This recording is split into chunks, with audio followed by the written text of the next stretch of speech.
Assalamualaikum warahmatullahi wabarakatuh. Halo semuanya, perkenalkan nama saya Vika Dwi Mulya dengan NIM 23151037, anggota dari kelompok 6 mata kuliah Filsafat Ilmu. Di sini saya akan membahas tentang pengetahuan, ilmu, dan teknologi. Mari kita simak videonya. Baik, pada materi pertama kita akan membahas tentang pengetahuan. Pengetahuan adalah hasil dari proses mencari tahu, dari yang tadinya tidak tahu menjadi tahu, dari yang tidak dapat menjadi dapat. Dalam proses mencari tahu, ini mencangkup berbagai metode dan konsep-konsep, baik melalui proses pendidikan maupun melalui pengalaman. Pengetahuan diawali dari rasa ingin tahu yang ada dalam diri manusia. Pengetahuan selama ini diperoleh dari proses bertanya dan selalu ditunjukkan untuk menemukan kebenaran.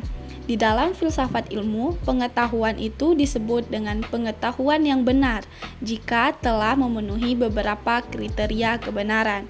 Kriteria kebenaran tersebut didasarkan pada beberapa teori, antara lain yang pertama yaitu teori koherensi, yang kedua teori korespondensi, dan yang ketiga yaitu teori pragmatis. Selanjutnya kita akan membahas sumber pengetahuan. Pengetahuan yang dimiliki manusia dalam kajian filsafat dijelaskan bahwa itu memiliki sumber. Artinya, pengetahuan itu tidak timbul dengan sendirinya. Ada 4 sumber pengetahuan yang dimaksud, yaitu rasio, empiris, intuisi, dan wahyu. Keempat sumber ini memiliki pengertian yang berbeda-beda dalam menafsirkan sumber dari pengetahuan manusia tersebut. Ada beberapa jenis-jenis pengetahuan. Yang pertama yaitu pengetahuan langsung, pengetahuan tidak langsung, pengetahuan indrawi, pengetahuan konseptual, pengetahuan partikular, dan pengetahuan universal. Pada pembahasan selanjutnya, kita akan membahas tentang ilmu.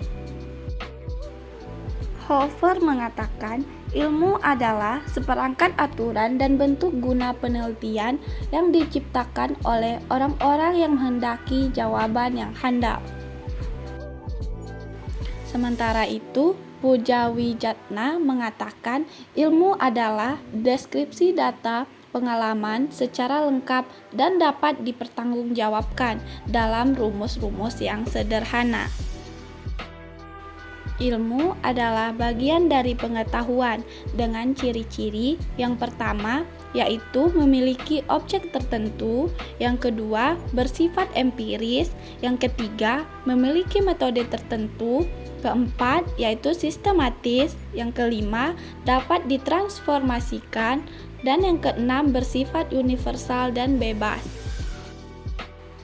Ilmu, sains, atau ilmu pengetahuan adalah usaha-usaha sadar untuk menyelidiki, menemukan, dan meningkatkan pemahaman manusia dari berbagai segi kenyataan dalam alam manusia.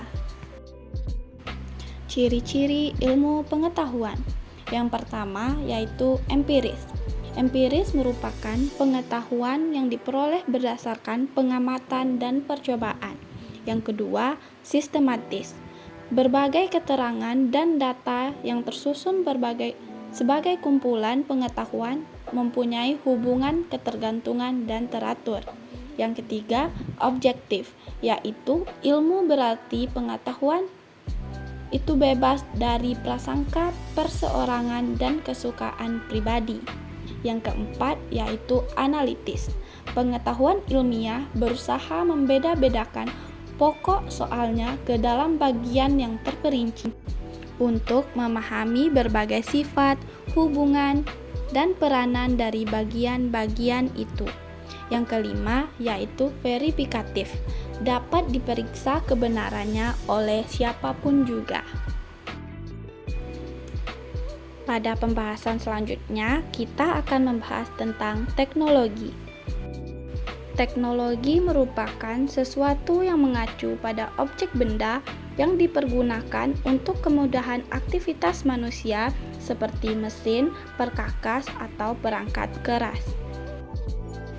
Teknologi adalah keseluruhan sarana untuk menyediakan barang-barang yang diperlukan bagi kelangsungan dan kenyamanan hidup manusia. Penggunaan teknologi oleh manusia diawali dengan pengubahan sumber daya alam menjadi alat-alat yang sederhana. Ada beberapa cabang teknologi. Yang pertama yaitu teknologi fisik, teknologi biologis, teknologi sosial, dan teknologi pikir. Setelah penjelasan materi dari saya, semoga bermanfaat untuk kita semua. Saya akhiri dengan wassalamualaikum warahmatullahi wabarakatuh. Bye-bye.